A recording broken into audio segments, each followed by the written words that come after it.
ಸ್ನೇಹಿತರೆ, ಮೀಡಿಯಾ ಮಾಸ್ಟರ್ಸ್ಗೆ ಸ್ವಾಗತ ಸುಸ್ವಾಗತ. ಗೆಳೆಯರೆ, ಅದು 130 ವರ್ಷಗಳ ಹಿಂದೆ ಕಣ್ಮರೆಯಾಗಿದ್ದ ಜಗತ್ತಿನ ಅತಿದೊಡ್ಡ ಸಿಹಿ ನೀರಿನ ಸರೋವರ. ಅಲ್ಲಿಂದ ಇಲ್ಲಿವರೆಗೆ ಆ ಸರೋವರ ಇದ್ದ ಜಾಗವನ್ನು ಮನುಷ್ಯ ನುಂಗ್ಕೊಂಡು ಬಿಟ್ಟಿದ್ದ. ಅಲ್ಲಿ ಜಗತ್ತಿನ ಅತಿದೊಡ್ಡ ಫಾರ್ಮ್ ಲ್ಯಾಂಡ್ ಒಂದು ತಲೆ ಎತ್ತಿತ್ತು. ಮನುಷ್ಯ ತನಗೆ ಬೇಕಾದದ್ದನ್ನೆಲ್ಲ ಅಲ್ಲಿ ಬೆಳೆಯತೊಡಗಿದ್ದ. ಅವನಲ್ಲಿ ನಗರಗಳನ್ನು ನಿರ್ಮಾಣ ಮಾಡಿದ್ದ. 20ರಿಂದ 25 ಸಾವಿರ ಜನ ಅಲ್ಲಿ ವಾಸ ಮಾಡ್ತಾಯಿದ್ರು.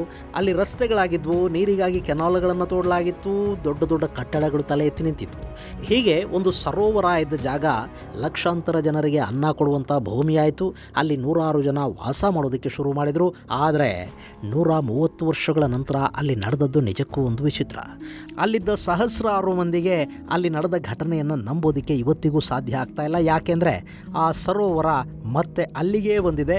ತನ್ನ ನೆಲವನ್ನು ಮತ್ತೆ ತಾನು ಆಕ್ರಮಿಸಿಕೊಂಡು ಕೂತಿದೆ. ಮನುಷ್ಯನ ಮಿತಿ ಮೀರಿದ ದುರಾಸೆಗೆ ತಕ್ಕ ಪಾಠವನ್ನು ಕಲಿಸ್ತಾ ಇದೆ. ಹಾಗಾದರೆ ಈ ಘಟನೆ ನಡೆದಿರೋದಿಲ್ಲಿ. ಆ ಗುಪ್ತ ಸರೋವರದ ಕಥೆ ಏನು ಅನ್ನೋದ್ರ ಬಗ್ಗೆ ಒಂದಷ್ಟು ಮಾಹಿತಿಯನ್ನು ನಾವಿಲ್ಲಿ ನೋಡೋಣ. ಗೆಳೆಯರೆ, ಪ್ರಕೃತಿ ಅನ್ನೋದೇ ಹಾಗೆ. ಮನುಷ್ಯ ತನ್ನ ಮೇಲೆ ಎಷ್ಟೇ ದೌರ್ಜನ್ಯ ಮಾಡ್ತಾ ಇದ್ರೂ ಕೂಡ ಅದು ಔಡುಗಚ್ಚಿಕೊಂಡು ಸಹಿಸಿಕೊಳ್ಳುತ್ತೆ. ಆದರೆ ಆ ಪ್ರಕೃತಿಯ ಸಹನೆ ಮೀರಿದ ನಂತರ ಅದು ಕೂಡ ಒಮ್ಮೆ ಮೈ ಕೊಡವಿ ಮೇಲೇಳುತ್ತೆ. ಅಂಥ ಸಾಕಷ್ಟು ಘಟನೆಗಳನ್ನು ನಾವು ಕಂಡಿದ್ದೀವಿ. ನಮ್ಮದೇ ರಾಜ್ಯದ ಉದಾಹರಣೆಗಳನ್ನು ನಾವು ತಗೊಳ್ಳೋದಾದರೆ, ನಮ್ಮ ಕೊಡಗು ಹಾಗೂ ಚಿಕ್ಕಮಗಳೂರಲ್ಲಿ 2019 ಮತ್ತು 20 ಸಮಯದಲ್ಲಿ ನಡೆದ ದುರಂತಗಳನ್ನು ಒಮ್ಮೆ ನೆನಪು ಮಾಡ್ಕೊಳ್ಳಿ. ಹಾಗೆ ಉತ್ತರ ಕರ್ನಾಟಕದ ಪ್ರವಾಹವನ್ನು ಒಂದ್ಸರಿ ಕಣ್ಣು ಮುಂದೆ ತಂದುಕೊಳ್ಳಿ. ಅದು ಪ್ರಕೃತಿಯ ಹೊಡೆತ. ಕೊಡಗಲ್ಲಿ ಎಲ್ಲಿ ಅಂದ್ರಲ್ಲಿ ಅವೈಜ್ಞಾನಿಕವಾಗಿ ಗುಡ್ಡಗಳನ್ನು ಕಡಿದು ರೆಸಾರ್ಟ್ಗಳನ್ನು ನಿರ್ಮಾಣ ಮಾಡಿ ಕಾಂಕ್ರೀಟ್ ಕಾಡುಗಳನ್ನು ಎಬ್ಬಿಸಿದ ಪರಿಣಾಮ, ಆ ರೆಸಾರ್ಟ್ಗಳಿಗಾಗಿ, ತಮ್ಮ ಕಾಫಿ ತೋಟಗಳಿಗಾಗಿ ಗುಡ್ಡಗಳ ಮೇಲೆ ದೊಡ್ಡ ದೊಡ್ಡ ಕೆರೆಗಳನ್ನು ನಿರ್ಮಿಸಿದ ಪರಿಣಾಮ ಅಲ್ಲಿ ಆ ಗುಡ್ಡಗಳೇ ಕುಸಿದು ಹೋದವು. ಅದೇ ರೀತಿ ಚಿಕ್ಕಮಗಳೂರು ಹಾಗೂ ಕೇರಳದ ವೈನಾಡಲ್ಲಿ ಕೂಡ ಸಾಕಷ್ಟು ಅನಾಹುತಗಳು ಸಂಭವಿಸಿದವು. ಇನ್ನು ಉತ್ತರ ಕರ್ನಾಟಕದಲ್ಲಿ ಕೃಷ್ಣಾ ನದಿಯ ತೀರದ ಉದ್ದಕ್ಕೂ ಜನ ಅಲ್ಲಿನ ಜಾಗವನ್ನು ಆಕ್ರಮಿಸಿಕೊಂಡು ಮನೆಗಳನ್ನು ಕಟ್ಟಿಕೊಂಡ್ರು, ಕೃಷಿ ಭೂಮಿಗಳನ್ನು ಮಾಡಿಕೊಂಡ್ರು. ಒಮ್ಮೆ ಆ ನದಿ ಅಬ್ಬರಿಸ್ತು ನೋಡಿ, ಜನಜೀವನವೇ ಅಲ್ಲಿ ಅಸ್ತವ್ಯಸ್ತವಾಗಿ ಹೋಯಿತು. ಶತಮಾನಗಳ ಹಿಂದೆ ಇದೆಲ್ಲ ಕೂಡ ನಂದೇ ಜಾಗ ಆಗಿತ್ತು ಅನ್ನೋ ಹಾಗೆ ಕೃಷ್ಣಾ ನದಿ ಆ ಭೂಪ್ರದೇಶವನ್ನೆಲ್ಲ ಮತ್ತೆ ಆಕ್ರಮಿಸಿಕೊಂಡು ಹರಿಯೋದಕ್ಕೆ ಶುರು ಮಾಡ್ತು. ಅಷ್ಟೇ, ಮನುಷ್ಯ ಆ ಜಾಗವನ್ನು ಬಿಟ್ಕೊಡ್ಲೇಬೇಕಾದ ಪರಿಸ್ಥಿತಿಯಲ್ಲಿ ನಿರ್ಮಾಣವಾಯಿತು. ಈಗ ಇತ್ತೀಚೆಗೆ ಅಂಥದ್ದೇ ಒಂದು ಘಟನೆ ನಡೆದಿದೆ. 130 ವರ್ಷಗಳ ಹಿಂದೆ ಮನುಷ್ಯನ ದುರಾಸೆಗೆ ಬಲಿಯಾಗಿದ್ದ ಜಗತ್ತಿನ ಅತಿದೊಡ್ಡ ಸಿಹಿ ನೀರಿನ ಸರೋವರ ಮತ್ತೆ ತನ್ನ ಜಾಗವನ್ನು ತಾನಾಕ್ರಮಿಸಿಕೊಳ್ಳೋದಕ್ಕೆ ಹೊರಟಿದೆ. ಅದು ಅಲ್ಲಿನ ಜನರನ್ನು ಭೀತಿಗೆ ತಳ್ಳುತ್ತಾ ಇದೆ. ಅಂದಹಾಗೆ ಈ ಸರೋವರ ಇದ್ದದ್ದು ಅಮೆರಿಕದ ಕ್ಯಾಲಿಫೋರ್ನಿಯಾದಲ್ಲಿ.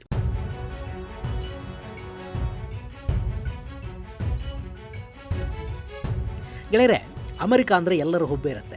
ಅಲ್ಲಿನ ಅತ್ಯಾಧುನಿಕ ಜೀವನ ಶೈಲಿ, ತಂತ್ರಜ್ಞಾನ, ಅಲ್ಲಿ ದುಡಿಮೆಗೆ ಸಿಗೋ ಕೂಲಿ, ಹೀಗೆ ಸಾಕಷ್ಟು ಕಾರಣಗಳಿಂದ ಜಗತ್ತಿನ ಬೇರೆ ಬೇರೆ ದೇಶಗಳ ಜನರ ಕಣ್ಣಲ್ಲಿ ಅಮೆರಿಕ ಅನ್ನೋದು ವಿಶೇಷವಾಗಿ ಕಾಣುತ್ತೆ, ಆಸೆ ಹುಟ್ಟಿಸುತ್ತೆ. ಆದರೆ ಅಮೆರಿಕ ಹೀಗಾಗೋದಕ್ಕೆ ಸಾಕಷ್ಟು ವರ್ಷಗಳನ್ನು ತಗೊಂಡಿದೆ. ಅದು ಪ್ರಕೃತಿಯ ಮೇಲೆ, ಮನುಷ್ಯರ ಮೇಲೆ, ಮನುಷ್ಯತ್ವದ ಮೇಲೆ ಮಾಡಿದ ದಾಳಿ, ದೌರ್ಜನ್ಯ ಕೂಡ ಚಿಕ್ಕದೇನಲ್ಲ.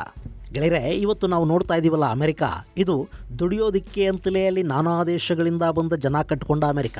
ಹೀಗಾಗಿ ಅಲ್ಲಿನ ನೆಲದ ಮೇಲೆ, ಅಲ್ಲಿನ ಪ್ರಕೃತಿಯ ಬಗ್ಗೆ ಅವರಿಗೆ ಯಾವ ವಿಶೇಷ ಸೆಂಟಿಮೆಂಟು ಇರೋದಕ್ಕೆ ಸಾಧ್ಯ ಇಲ್ಲ. ನಿಮಗೆ ಈ ಹಿಂದೆ ಅಮೆರಿಕದ ಗೋಲ್ಡ್ ರಶ್ ಬಗ್ಗೆ ಹೇಳಿದ್ದೆ ನೆನಪಿದೆ ಅಲ್ವಾ? ಆ ಘಟನೆಯ ನಂತರ ಅಲ್ಲಿನ ಒಂದಷ್ಟು ಜನ ಈ ಗೋಲ್ಡು ಅಂತ ಹುಡುಕೊಂಡು ಹೋದರೆ ಆಗೋದಿಲ್ಲ, ಕಷ್ಟಪಟ್ಟು ದುಡಿಬೇಕು ಅನ್ನೋ ನಿರ್ಧಾರಕ್ಕೆ ಬಂದರು. ಹೀಗಾಗಿ ಅವರು ಕೃಷಿಯ ಕಡೆಗೆ ಹೆಚ್ಚು ವಾಲತೊಡಗಿದರು. ಕ್ಯಾಲಿಫೋರ್ನಿಯಾದಲ್ಲಿ ಸೆಟ್ಲ್ ಆಗೋದಕ್ಕೆ ಬಂದಿದ್ದ ಬಿಳಿಯರು ಅಲ್ಲಿದ್ದ ಬುಡಕಟ್ಟು ಜನರನ್ನು ಓಡಿಸಿ ಟುಲರೆ ಸರೋವರದ ಬಳಿ ನೆಲೆ ನಿಲ್ಲೋದಕ್ಕೆ ಆರಂಭ ಮಾಡಿದರು. 1800ರಲ್ಲಿ ಶುರುವಾದ ಈ ವಲಸೆ ಮತ್ತು ವಸತಿ ಆ ನಂತರದಲ್ಲಿ ಹೆಚ್ಚಾಗ್ತಾ ಹೋಯಿತು. ಹೀಗಾಗಿ ಆ ಸರೋವರವನ್ನು ನಿಧಾನವಾಗಿ ಅಲ್ಲಿಗೆ ವಲಸೆ ಬಂದಿದ್ದ ಮನುಷ್ಯ ಆಕ್ರಮಿಸ್ಕೊಳ್ಳೋದಕ್ಕೆ ಶುರು ಮಾಡ್ದ. ನಮ್ಮ ಜನ ಕೆರೆಗಳ ಒಳಗೆ, ನದಿ ಪಾತ್ರದ ಒಳಗೆ ನೀರು ಕಡಿಮೆ ಆದ ಕೂಡಲೇ ಹೊಲ ಗದ್ದೆಗಳನ್ನು ಮಾಡ್ಕೋತಾರಲ್ವಾ, ಹಾಗೆ ಈ ಅಮೆರಿಕನ್ನರು ಕೂಡ ಟುಲೆರೆ ಸರೋವರದಲ್ಲಿ ಕೃಷಿಗೆ ಮುಂದಾಗ್ತಾರೆ.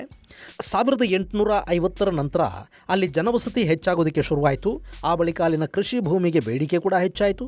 ಅಲ್ಲಿ ಪಶುಸಂಗೋಪನೆಗೆ ಭೂಮಿ ಬೇಕಾಯಿತು. ಹೀಗಾಗಿ ಅಲ್ಲಿನ ಜನ ನಿಧಾನವಾಗಿ ಆ ಟುಲೆರೆ ಸರೋವರವನ್ನು ಮುಚ್ಚುತ್ತಾ ಅಲ್ಲಿನ ನೆಲವನ್ನು ನುಂಗುತ್ತಾ ಹೋದರು.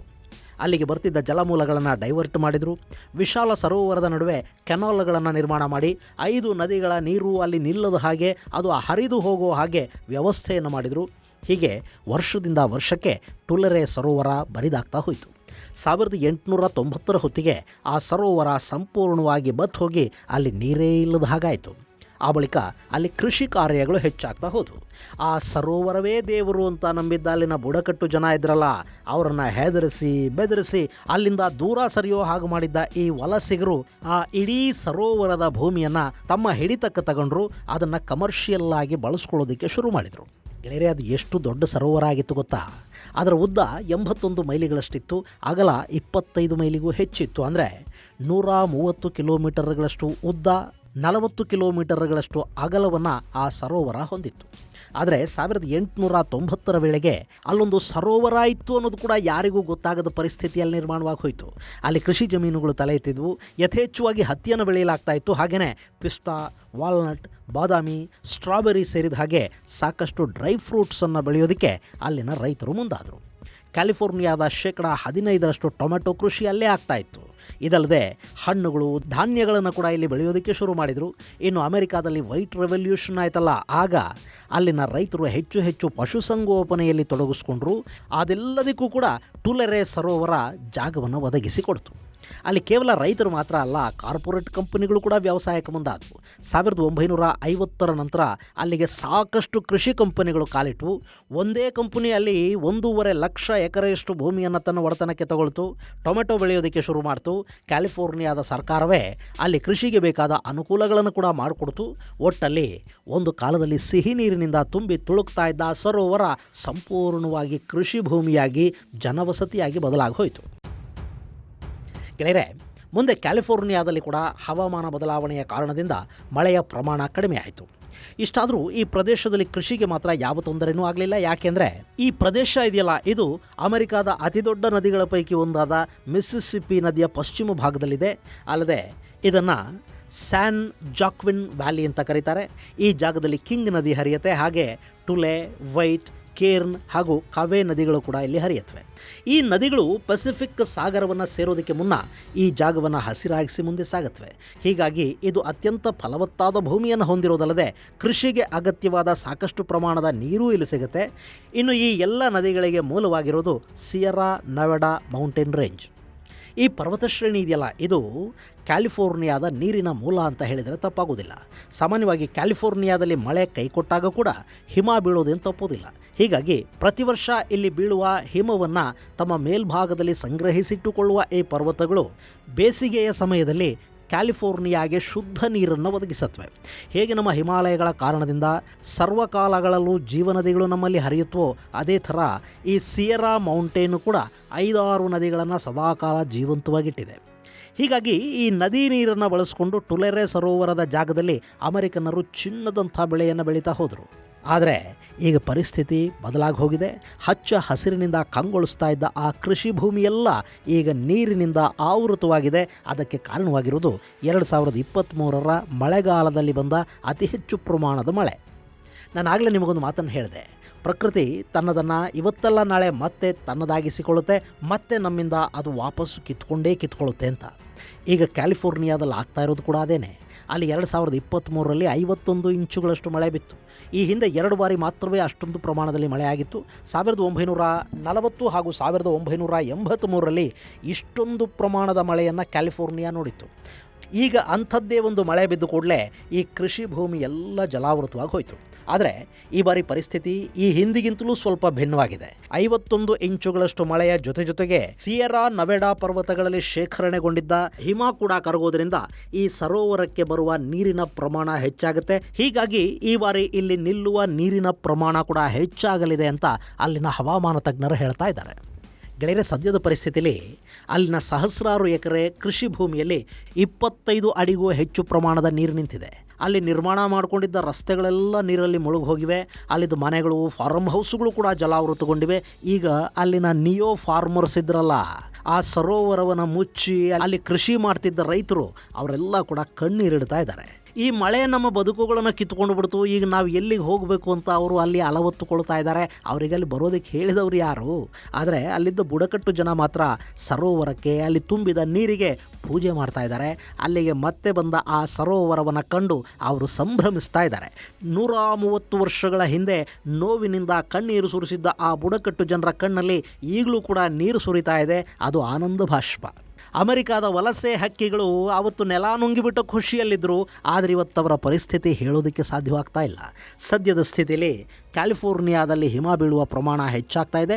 ಹೀಗಾಗಿ ಈ ಸರೋವರ ಇನ್ನು ಮುಂದೆ ಹೀಗೆ ಉಳಿಯುವ ಸಾಧ್ಯತೆಗಳಿವೆ ಅಂತ ಅಲ್ಲಿನ ಪರಿಸರ ತಜ್ಞರು ಹೇಳ್ತಾ ಇದ್ದಾರೆ.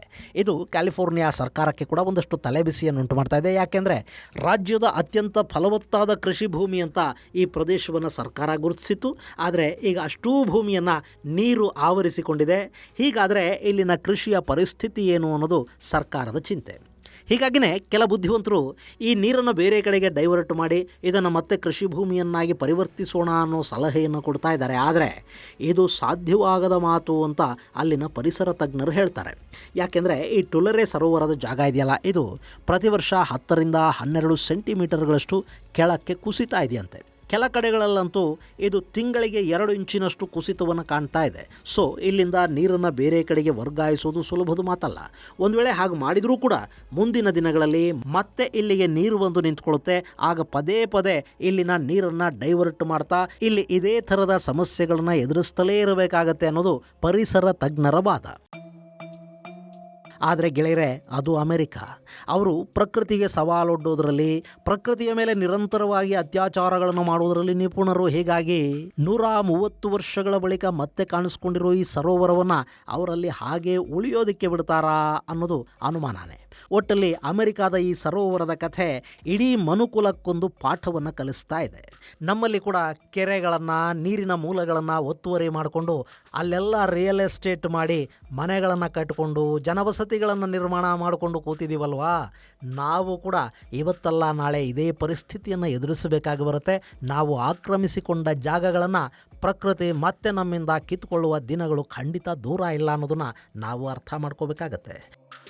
ಇದು ಗೆಳೆಯರೆ, ಅಮೆರಿಕಾದ ಕ್ಯಾಲಿಫೋರ್ನಿಯಾದಲ್ಲಿ ಕಾಣೆಯಾದ ಸರೋವರ ಮತ್ತೆ ಪ್ರತ್ಯಕ್ಷವಾದ ಕುರಿತಾದ ಒಂದಷ್ಟು ಮಾಹಿತಿ. ಮುಂದಿನ ಸಂಚಿಕೆಯಲ್ಲಿ ಮತ್ತಷ್ಟು ವಿಶೇಷಗಳ ಜೊತೆ ಮತ್ತೆ ಭೇಟಿಯಾಗೋಣ. ಅಲ್ಲಿವರೆಗೆ ಜೈ ಹಿಂದ್, ಜೈ ಕರ್ನಾಟಕ.